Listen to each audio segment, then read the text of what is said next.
tardes, amigos y amigas. Buenas tardes, bienvenidos. Esto es La Tarde en Casa, gracias por acompañarnos. Feliz Día del Libro. Bueno, muchas gracias, igualmente. Feliz Día del Libro. Para todos, ¿no? Regale y regálese. Sí, exactamente. Como andamos cortos de tiempo, vamos a hacer el programa y a leer.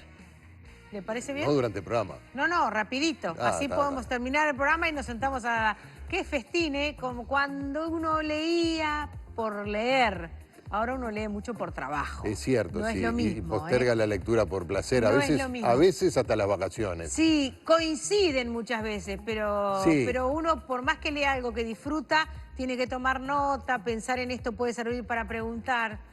No es lo mismo. Así que aprovechen ustedes que no están en estas lides como nosotros, a hacerse las buenas panzadas de lectura. Bueno, y mientras sigan con nosotros nos puede escribir a través del mail, latardeencasa, todo junto, @canal10.com.uy. El Twitter nuestro es @latardeencasa. El Facebook, La Tarde en Casa, y el WhatsApp 093-566355. Muchos de ustedes se comunican con nosotros a diario y de esa manera también nos ayudan a hacer el programa. Comercio de cercanía, el primer tema que tenemos para tratar hoy. Bueno, porque claro, a raíz de la rebaja del IVA, primero con el asunto de los combustibles que pronto van a dejar de pagarse con efectivo, ya ocurre eso desde las 10 de la noche hasta las 6 de la mañana, se plantea los costos o plantean los estacioneros de los sistemas electrónicos y la disponibilidad en alguna pequeña localidad. Pero ahora, con la rebaja del IVA, la gente del comercio minorista, de cambado, el comercio de cercanía, el almacén que está a la vuelta,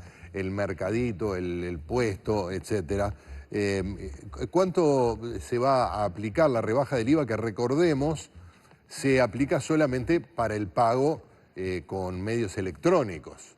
Entonces muchos dicen, bueno, pero los sectores de más bajos ingresos, que tienen menos nivel de bancarización, que trabajan más con dinero en efectivo, o que ganan muy poco algunos, como para tener alguna tarjeta de crédito o de débito, van a seguir comprando en los mismos comercios de barrio, que además no tienen POS, aunque tengan tarjeta, porque no les conviene por los costos financieros, y por lo tanto no van a poder beneficiarse de esos puntos de IVA que, si se aprueba la rendición de cuentas y las modificaciones propuestas por el gobierno, van a terminar beneficiando a aquellos que tienen relativamente más ingresos o que están bancarizados. Esta es la visión que se plantea, pero vamos a ver cómo lo vive la gente de Cambado, ¿no? ¿Cuál es la perspectiva que tienen? Efectivamente, y ya comenzamos el primer contacto esta tarde, en La Tarde en Casa.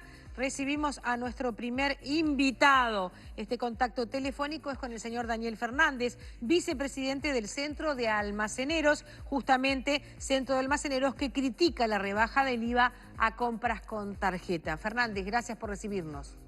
Buenas tardes. ¿Cómo le va? Bien. Dos cosas. Bien. Sí. Viene con precisiones, lo estoy escuchando en su tono de voz. Bueno, no, lo que decimos nosotros, que no es tan así que el beneficio nos van a dar con el 2% de rebaja de IVA. Primero tendríamos que saber cuántas tarjetas de débito hay en el país, porque pareciera que hablamos solamente de Montevideo. Bien. El interior profundo no hay un plástico ni en toda la capital. Primer punto. Segundo punto, el comerciante se ve reacio a aceptar este modo de pago por el alto costo que tiene el sistema financiero para él. Es cierto que el POS, después de muchas conversaciones, logramos que se puedan a un precio accesible. O sea, hoy un POS para un comercio pequeño va a salir 350 pesos por mes. Pero después, el costo financiero de ese débito es un 2,5 que nos descuentan. Además nos retienen de esa venta un 9% de IVA a futuro. O sea, yo estoy adelantando el IVA hoy un promedio de 40 días. Bien. Porque hoy, 25 de mayo, yo estoy pagando el IVA que consumí en abril. Hoy, si me pagan a mí un comerciante con esa tarjeta, estoy pagando a cuenta el futuro IVA que voy a pagar el 25 de junio. Entonces, la gente rechaza ese. Hay que ver que el tiqueo en los barrios es mínimo, es muy pequeño. No es que tenés tickets importantes o puedes tener una gran superficie, que el promedio de ticket es mayor. Por eso nosotros decimos que es irreal que ese 2% va a llegar a la masa social del país, ¿no? Fernández, acá hay dos componentes en lo que usted plantea. Uno, que hoy no esté disponible. Usted dice que en el interior es bajísima la utilización. porque eso quizás con medidas de gobierno, con algún acuerdo, incluso con las instituciones bancarias, se podría acelerar. Otra cosa es lo que usted señala, que para muchos comercios pequeños o relativamente pequeños, sencillamente no es negocio, es decir, el costo financiero es muy alto. Es así, fíjate tú que me están cobrando un 2,5% de descuento. Todo eso, aparte, nos están reintegrando ese dinero en las 72 horas. Hoy el primer mundo, acá en la Argentina nomás, están descontando un 0,7% y el dinero está en las 24 horas en la cuenta del comerciante. Entonces, tenemos que ver, porque a veces uno pareciera que hablar de los grandes comercios que hay en la zona sur de la ciudad, todo acá sobre la costa, pero si nos vamos a los barrios profundos, no hay no hay una tarjeta en todo el barrio. Por eso yo digo que esto termina beneficiando a un sector que quizás es el que menos lo necesita en esta situación. Usted sabe que lo mismo decían los estacioneros, ¿no? Los dueños de estaciones de servicio, que la medida de restricción que se planea para las 24 horas en la venta de combustible está imaginada para el este de Montevideo, el centro y la zona mayor de mayores ingresos. Sí, es así, o sea, los que usan el plástico son esta gente de la zona, que tienen sueldos importantes, que saben moverse con plástico. Pero el trabajador que trabaja con un salario, y ojo, en Montevideo y en el país, hay miles de personas que son cuentapropistas, que no tienen un ingreso fijo mensual. Por eso digo que quizás fue demasiado apresurado esto, porque cuando empezamos a conversar con el señor Baicorba, ellos dijeron que en 3 años iba a estar todo el país plastificado. ¿Eso cuándo fue? Y hablamos 3 años, más o menos, 2 años y medio. Pero nosotros decíamos que mientras no estuviera todo el país plastificado, tampoco podíamos apretar a los comercios que hicieran uso del mismo, porque es muy difícil. Entonces tú vas a un barrio entero, le va a venir un cliente, 2, 4 con plástico. El comerciante, mientras no se vea obligado a recibir, porque si no, no le vende a ningún vecino, no lo va a recibir.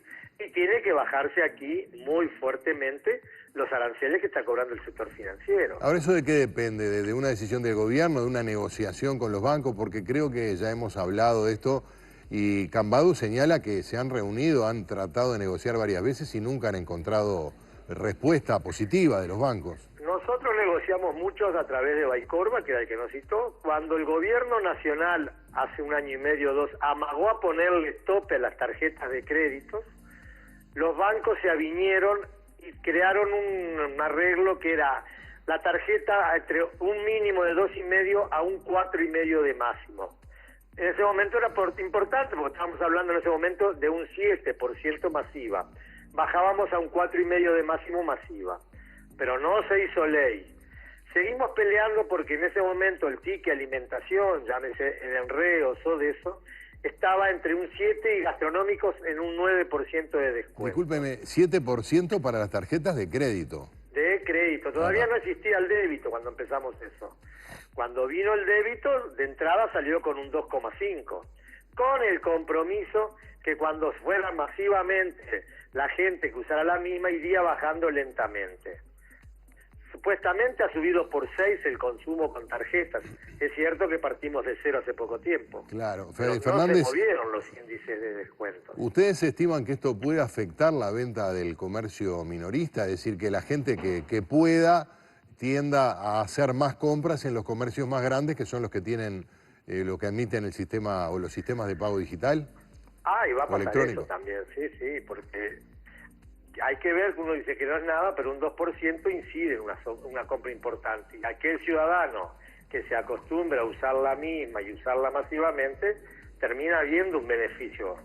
Quiere decir que en perjuicio del comercio pequeño, y no solo nosotros, la alimentación, lo mismo te digo una ferretería que una zapatería, se va a ver perjudicado con esto. Hay otro tema que no tiene nada que ver con esto, pero que seguramente afecta a toda la gente de Cambadu, que es lo que ocurrió en este local comercial del barrio Fraternidad, donde una pareja de ancianos que eran los dueños, terminaron matando a 2 delincuentes que venían a robar por 4ª vez, creo, en un mes. ¿Cómo están viviendo ustedes el tema de la inseguridad? Bueno, eso es un drama que los tiene locos, a los socios vivimos con miedo, trabajando con miedo. Y acá trascienden los hechos que hay sangre, pero todos los días hay robos, gente que queda traumatizada, gente que no quiere trabajar más. El caso del autoservice barrial, las cajeras se van y no vuelven a trabajar por el miedo que pasan. Robos hay siempre y cada vez con más violencia, que es lo que más asusta. Ayer pasó esta desgracia horrible, porque en el fondo eran 2 muchachos jóvenes los muertos, pero también es una persona que queda muerta en vida, este señor de 70 años, a esa edad, trabajando toda la vida. O sea, un ciudadano modelo del país, trabajó toda su vida, sigue trabajando, tiene la fatalidad de matar a 2 delincuentes, más allá que lo hayan dejado en libertad, queda marcada su vida, traumado, y se va a tener que mudar de ese barrio, porque las amenazas eran totales hoy. Está claro. Bueno, Daniel Fernández, vicepresidente de Cambados, muchas gracias por este diálogo. Ha sido un placer, buenas tardes. Muy amable.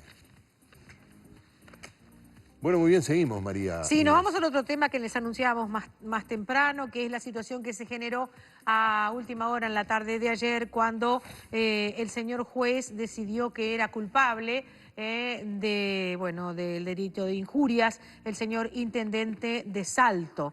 Vamos a hablar un poquitito de ese caso en el día de hoy y vamos a tener la presencia del doctor Juan Fagundes. Es un destacado, connotado abogado penalista, al cual le vamos a pedir que profundice también en este tema. Sí. En realidad lo llamamos, y era nuestro objetivo, hablar un poquito del delito de legítima defensa, porque no sé si se debe decir delito. Perdón. No, la legítima defensa. Ahí está, no es delito en este caso, sino del recurso de legítima Sí, claro, defensa. Se puede apelar a esa, no sé cómo llamarle, ¿cómo se le puede llamar, pelado? ¿Atenuante cómo? Instituto. Muchas gracias. Ya llegó el doctor y lo estamos haciendo consulta fuera de nota. Exacto. Pero también la situación de el intendente en Salto es objeto de aportes de nuestro invitado, por lo menos lo veíamos hoy en internet. Así que vamos a trabajar porque es un en las dos líneas. Es un delito complicado el de difamación, sobre todo para los periodistas, no solo para los periodistas. En este caso se trata de un gobernante departamental, el intendente de Salto. Tiene otra peculiaridad, que la denuncia fue contra 4 ediles de su propio partido, también del Frente Amplio, a quienes acusó de que habían adulterado unas boletas de un viaje que habían hecho, que le habían puesto un 0 a cada una, se mostraron las boletas, y bueno, mientras se sustanciaba una investigación administrativa, el intendente acusó a estas personas, pero además le dijo a una de ellas, que fue la que hizo el recurso, que terminó con la condena del intendente, ratera, corrupta, y los ediles dijeron, mire, nosotros no adulteramos las facturas, están adulteradas, efectivamente, puede haber sido, yo qué sé, el cajero, el personal administrativo, no sabemos quién. Bueno, finalmente la justicia lo condenó, está la condena en suspenso, y eso tiene que ver con que la suspensión de la condena la extingue el delito, por lo tanto, algunos dicen que no debería abandonar el cargo. El artículo 62 del Código Penal dice que cuando hay condena con prisión debe abandonar el cargo, pero en principio quedaría extinguido. Eso se lo vamos a preguntar al doctor Fagundes, por cierto, además de todo lo que tiene esto, evidentemente todo el costado político que tiene dentro del departamento de Salto y en todo el país, ¿no? Hay un mientras tanto que significa que el señor intendente puede llevar adelante el ejercicio de su rol como tal, porque su defensa ha pedido una apelación y como en principio lo que había dicho el juez era que le tocaban 8 meses de prisión, pero dada su condición de primario, bueno, se consideró que podía seguir no detenido, esperando ese resultado de la apelación. Fueron incriminados Dayana Añasco, Martín Pertusati y Eduardo Godoy, antes del inicio de la investigación administrativa que luego se realizó formalmente. Las boletas originales sumaban 449 pesos por el mismo concepto en los 3 ediles, sin embargo aparecen con un 4 agregado delante, 4.449, entonces finalmente quedaron en esa cifra. Vamos a estar hablando de este caso, es un caso que yo creo que que no registra antecedentes. No. En lo que nosotros recordemos periodísticamente. Y bueno, y paralelamente a la circunstancia que se vivió ayer, mientras estábamos compartiendo con ustedes la tarde en casa, que fue el adelanto que hizo Gerardo de que el señor fiscal había pedido el archivo de la causa del almacenero que habría matado a 2 delincuentes. Ambos temas que estaremos conversando en instantes con nuestro invitado, con el doctor Fagundes. ¿Se viene un consejo, María? Se viene un consejo, claro que sí, es un consejo de cascada. ¿Lo compartimos? El agua es fuente de vida, calma la sed, depura el organismo y previene infecciones. Beba abundante agua en el día, antes, durante y después de las comidas. Y si de agua se trata, nosotros preferimos Cascada, pura, rica, fresca, natural. El champagne de las aguas minerales. Cascada con o sin gas, en envase de vidrio retornable, con tapa rosca, conserva intactas las cualidades del agua. Solo tiene que llamar al 23 11 11 11 y se la llevamos a su casa. Cascada en su mesa todos los días, en su vida siempre.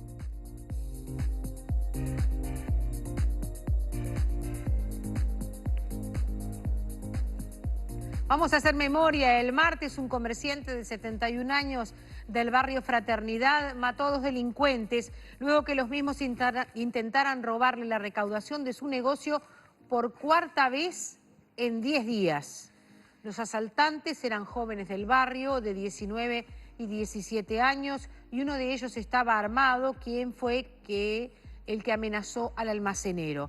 En el día de ayer, el señor juez penal, Nelson Dos Santos, determinó la libertad del almacenero y su señora por entender que se actuó en legítima defensa, situación que ya el señor fiscal había adelantado en una charla que habíamos podido capitalizar aquí al aire. Sí, que le había solicitado el archivo del caso, lisa y llanamente, porque entendía que se configuraban el Instituto de la Legítima Defensa, que tiene algunas características y que para él se daban todas las características. Era una agresión ilegítima, se estaba repeliendo con una reacción racional. Falta la presunción de interés, es decir, él no tenía interés en matarlo por otros asuntos, por rivalidades personales. Era en el hogar, era de noche, en fin, toda una serie de elementos coadyuvantes que llevaron a esta decisión. La gente que escribe en las redes, hoy lo veíamos en Radio Sarandí, está los que escriben, ¿no? No digo que todos piensen así.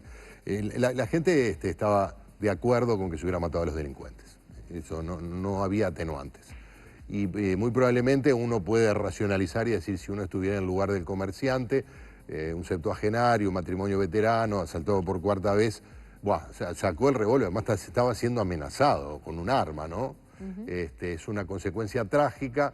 La crónica decía que el hombre se agarraba la cabeza después, porque notoriamente no tenía intención de matar a nadie.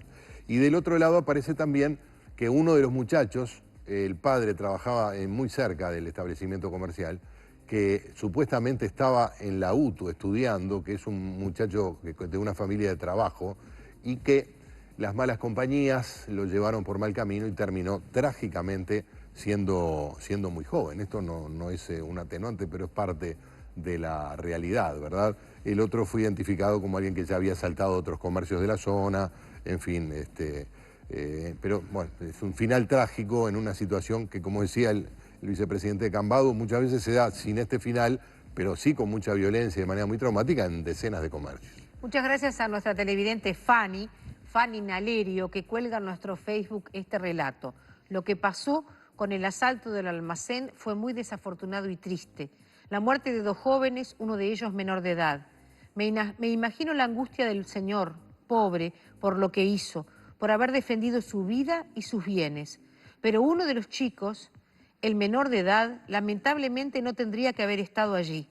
Ese chico no era de la calle, era un chico de familia, que lo tenía todo, pero se comenzó a juntar con personas equivocadas y esas malas juntas nunca dejan nada bueno. Ese chico se llamaba Nicolás, él cometió un error y lo pagó con su vida. Dejó un vacío en sus amigos de verdad, los que querían lo mejor para él. Solo espero que esto sea de ejemplo para todos ellos. Las drogas y las malas juntas no llevan a nada, dice la señora Fanny, que obviamente habla con cercanía, con propiedad y que conoce y siente como suyo el dolor de ambas partes en esto. Le agradecemos mucho al doctor Fagundes que nos acompañe esta tarde, destacado abogado pelanista con tertulio del compañero Sotelo en tiempos de debate. Gusto de conocerlo, doctor. En tiempos de debate abierto. Debe ser por los cambios que uno sufre. Soy el mismo de debate abierto, de los programas del pueblo quiere saber. Sí, soy el mismo. Bueno, no he cambiado mucho tampoco. Yo hasta el día de la hoy última vez que lo entrevisté en radio nos peleamos. Bueno, peleamos medio. Usted sabe que usted tiene disfruto.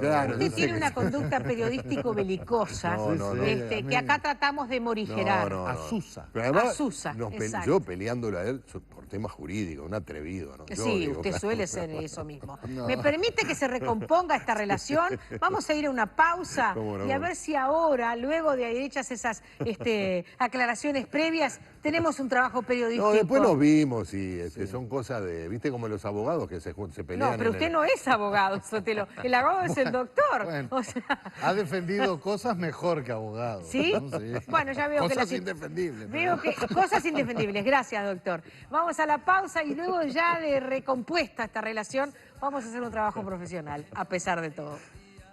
Creyendo que ibas a volver, sintiendo en mis venas tu fuego. Se viene el trabajo práctico. Y si tu hijo se enferma, ¿yo qué hago?